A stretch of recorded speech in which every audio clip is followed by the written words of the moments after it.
그런가 하면 어제 이런 일도 있었습니다. 동작을을 현역으로 두고 있는 이수진 의원이 동작을이 전략지역으로 결정되고 최근 언론 보도를 통해서 이수진 빼고 다른 여러 사람들의 이름이 이 지역에서 여론조사가 돌았다는 보도도 있었는데요. 그러자 기자회견을 열고 탈당을 선언했습니다. 그러면서 흥미로운 점은 백현동, 김인섭 씨 등의 판결을 보면서 이재명 대표가 국민들을 상대로 거짓말을 하고 있다 라는 생각을 지울 수 없다라고 밝혔습니다. 들어보시죠. 존경하는 국민 여러분, 그리고 동작구민 여러분, 동작을 지역구가 전략지역으로 되었다는 소식을 접했습니다. 현재의 당 지도부의 결정에 분노를 넘어 안타까움까지 느낍니다. 저는 더불어민주당을 탈당하겠습니다. 저는 오늘의 당대표를 만드는데 그 누구보다 열심이었습니다. 그런데 지금 후회합니다. 저는 지난주 백현동 판결을 보면서 이재명 대표가 국민을 상대로 거짓말을 하고 있다는 생각을 지울 수 없었습니다. 판결문을 보면서 총선을 이끌어야 될 당대표가 그 판결에 의하면 결과가 너무나 보여서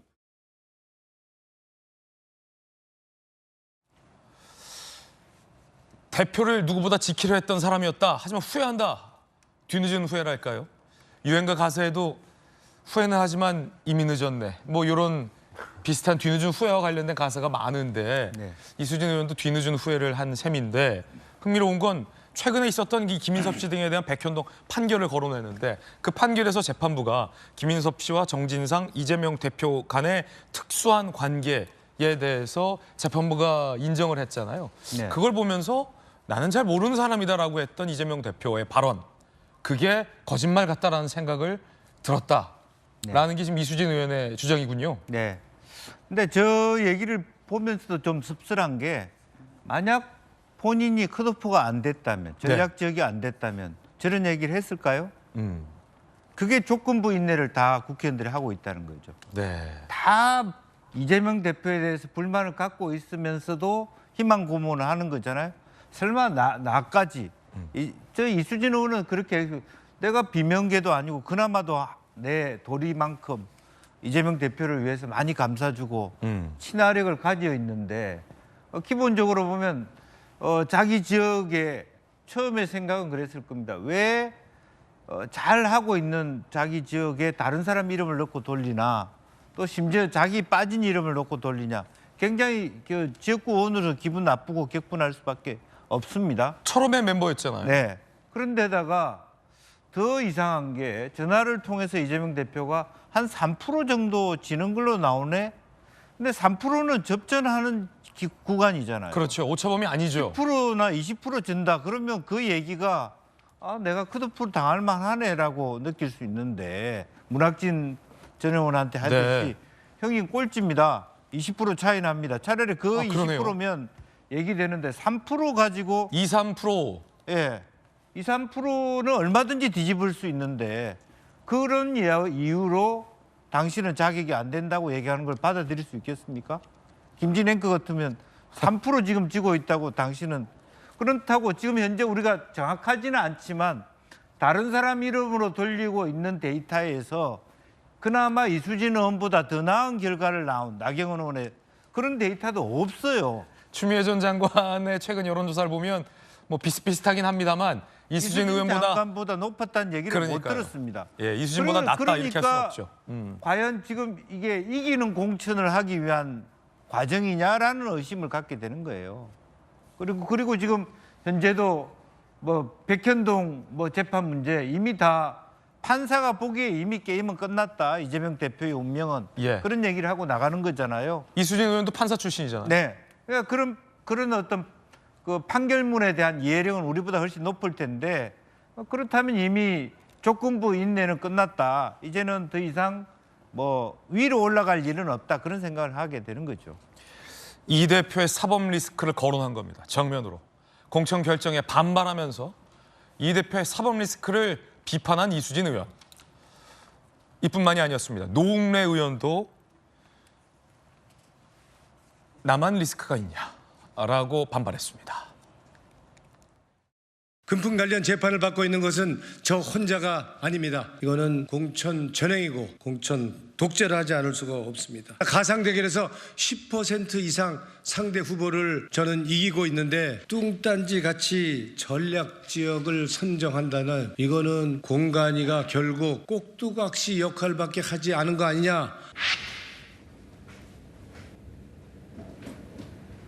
이 자리에서 계속 하시는 거예요? 이 자리에서 계속 할 거예요. 사법 리스크를 나를 희생양으로 해서 어떻게 모면해 보려고 하는 거 아니라면 이런 식의 규정에도 없는 이러한 엉터리, 이러한 인위적 공천 하는 거 있을 수 없어요. 당 대표님이랑 면담하셨나요? 면담 안 했어요. 아직 오지 않아서 부당한 공천 바로 잡힐 때까지 나는 단식할 거예요. 노웅래 의원이 저 자리에서 농성을 하고 있습니다. 그래서 오늘 예정돼 있었던 민주당의 최고위 장소가 민주당사 9층으로 바뀌었다라는 현장 취재 기자의 전원도 지금 들어와 있습니다. 김유정 의원님, 이수진, 노웅래 이 두 분 의원의 공통적인 비판은 공천이 불공정하다는 겁니다. 그러면서 두 분의 또 공통적인 지적은 이 대표의 사법 리스크는 왜 하나도 못 건들며 라는 얘기를 했습니다. 소위. 그렇습니다. 그래서 당헌 당규를 과거에는 좀 더 엄격했잖아요. 기소만 돼도 이제 공천 안 되고 이런 게 있었는데 굉장히 느슨하게 바뀐 것부터가 조금 문제 있는 거 아니냐라는 국민들의 객관적인 시각이 있었던 건 맞고요. 그리고 이제 여러 가지 그 사법적 리스크를 안고 있는 의원들이 상당수가 있었는데 노웅래 의원은 왜 나만 이제 이렇게 되는 거잖아요. 사실은 거기에 대해서 지도부가 아주 명쾌하게 답을 누구도 하지 못하고 있다는 게 지금 이 시간 현재 민주당의 비극이라고 저는 생각합니다. 그리고 이제 이수진 의원도 아까 말씀하신 대로 경쟁력에서 그렇게 큰 차이가 없는데 왜 이 지역을 전략 지역구로 소위 안규백 전략 공관위원장이 얘기한 여전사 3명 때문인가? 이제 이런 생각할 수 있는 거잖아요. 그래서 아마 굉장히 거기에 대해서 이제 반발이 심하지만 또 저는 한편 이수진 의원의 모습을 보면서 2012년 19대 총선을 떠올리게 되는데요. 그때 당시 저도 공천 안 됐고요. 예. 제가 구민주계 아닙니까? 박용진 의원도 공천 탈락이었어요. 그런데 한명숙 대표가 부르시더라고요. 안 됐지만 총선 선대위 대변인 좀 맡아달라 이러더라고요. 굉장히 뭐랄까 네. 어려운 부탁이었겠군요. 그런데 박용진 의원하고 흔쾌히 했었어요, 저희가. 그리고 그때 당시 왜 저희한테 총선 대변인을 맡겼냐면 신경민 의원이 당시 이제 영입이 됐었는데 비례대표를 내보내려고 했는데 불가피하게 이제 지역으로 바뀌었다는 거예요, 영등포 지역으로. 그래서 그러니 두 사람이 선대위 대변인 좀 맡아달라. 네. 저희 그냥 굉장히 그 아픈 마음을 안고 있었지만 흔쾌하게 그냥 당을 위해서 했었거든요. 예. 그런데 그때 당시 신경민 의원 지금 이제 새로운 미래로 가 계시고 지금 현역들 반발하는 모습 보니까 정말 당에 대해서 조금이라도 희생할 마음은 없구나. 한편 그런 생각도 들어요. 왜냐? 너무 쉽게 됐어요. 제가 보기엔 다들 의원이.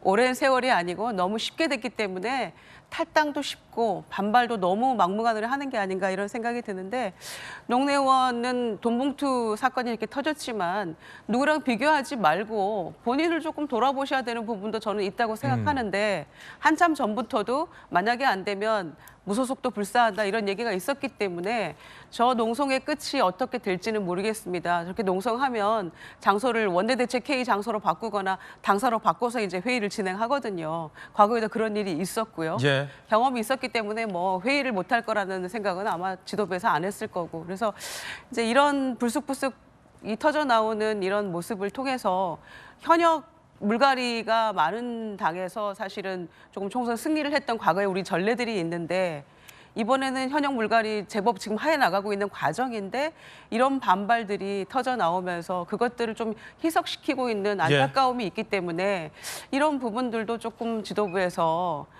조금 뭐라고 할까요? 인간적인 정리를 가지고도 조금 설득하는 것도 좀 필요하다고 생각합니다. 자, 지금 이 장면입니다. 저희가 대조적으로 보내드리고 있습니다. 저희가 취재를 했습니다. 조금 전까지 민주당 대표 회의실의 모습을 여러분들이 보실 때 오른쪽 화면 저희가 직접 취재한 조금 전 상황입니다. 여전히 노웅래 의원이 단식 농성을 하고 있고요. 목도리는 풀었습니다.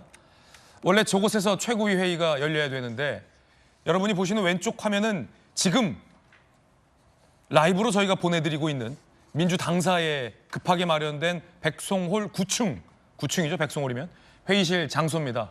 노웅래 의원이 점거하고 있는 상황이 여러모로 불편할 수 있죠. 어쩌면 이재명 대표가 노웅래 의원과 마주치는 일을 껄끄러워했을지도 모를 일입니다. 과거에도 누군가가 당사 앞에서 농성하면 장소를 바꿨던 전례도 있을 터. 그래서 노웅래 의원은 어쩌면 저곳에서 이재명 대표를 만나고 싶을지 모르겠으나 그런 일은 없어졌군요. 왜냐하면 민주당 최고위 회의 장소를 바꿨으니까요. 잠시 후에 이 대표와 최고위원들이 모습을 보이면 저희가 또 생중계로 이 대조적인 장면 보여드리겠습니다. 지금의 이 두 장면은 민주당에서 일고 있는 공천 논란을 대표하는 한 장면이 아닐까라는 생각도 듭니다. 김광선 변호사님. 저는 저 이제 시작이 불과하다 이런 생각이 들고요. 노웅래 의원이 지금 단식 농성이니까 다른 거 바꿨잖아요. 아마 또 최고위원 회의실을 또 바꿔야 하는 일이 생길 거예요. 그럼 계속적으로 불만 있는 의원을 피해서 도망 다니면서 이제 최고위원회를 해야 하는. 얼마 전 이재명 대표가 의총에도 불참해서 논란이었잖아요. 그렇죠. 근데 방이 몇 개 안 될 거예요. 그럼 저 외부 뭐 컨벤션 센터 빌려가지고 또 최고위원회 할 수도 있는 그런 아이러니컬한 경우가 생긴다고 이렇게 보고요. 저는 이제 개인적으로 볼 때 또 객관적으로 볼 때 이수진 의원이나 이제 노웅래 의원 같은 경우는 사실은 컷오프 하는 게 맞다고 봐요. 근데 왜 이게 언론에 보도가 되고 문제가 되고 있냐고 하면 결국 이재명 대표의 사법 리스크 때문에 그게 없었다고 한다면 많은 사람들이 수긍했을 가능성이 크다고 봐요. 노웅래 의원 사실은 지금 검찰에서 영장 청구했는데 불체포 특권 해가지고 빠져나간 거잖아요. 자, 한 푼도 안 받았다고 했다가 재판서는 받았다고 얘기를 하고 있잖아요. 그러면 저런 사람은 공천받을 수 없는 거예요. 그런데 한편으로 노웅래 의원 입장을 이해할 수 있어요. 왜냐하면 내 범죄 행위는 이재명에 비하면 세 발의 피다 이거예요. 그러면 세 발의 피하고 거대한 범죄 행위하고 재판받는 사람은 이건 형평성에 맞지 않기 때문에 이제 본인의 입장에서는 당연히 이렇게 불만을 표출할 수 있고 그다음에 농성할 수 있다고 봐요. 그다음에 이제 이수진 의원이 이제 반발하는 걸 또 보면 이수진 의원의 어떤 반발이랄지 기자회견은 굉장히 중요한 의미가 있다고 봐요. 왜 중요한 의미가 있냐? 예.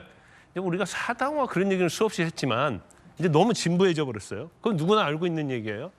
그런데 딱 집어서 얘기한 거 있잖아요. 백현동과 관련해서 이재명 대표가 거짓말을 하고 있다 얘기했잖아요. 이제까지 어느 민주당 의원도 대장동과 관련해서 이재명 대표가 거짓말한다고까지 구체적으로 한 적은 없어요. 이건 굉장히 금기어였거든요. 그런데 제가 개인적으로 볼 때는 민주당 의원들 중에서 상식과 양심이 가진 사람이라고 한다면 이수진 의원과 다 똑같은 생각할 거예요. 그런데 왜 저런 말을 못하냐? 결국 공천이죠. 그냥 공천에서 어떤 떨어지고 컷오프 되니까 이제는 할 수 있는 거예요. 이수진 의원이 그런 얘기하잖아요. 자기가 바보였다고.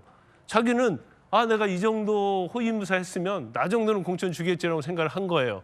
그러면서 백현동이랄지 대장동에 대해서는 양심을 그냥 버리고 그냥 계속 호위무사 역할을 한 거죠.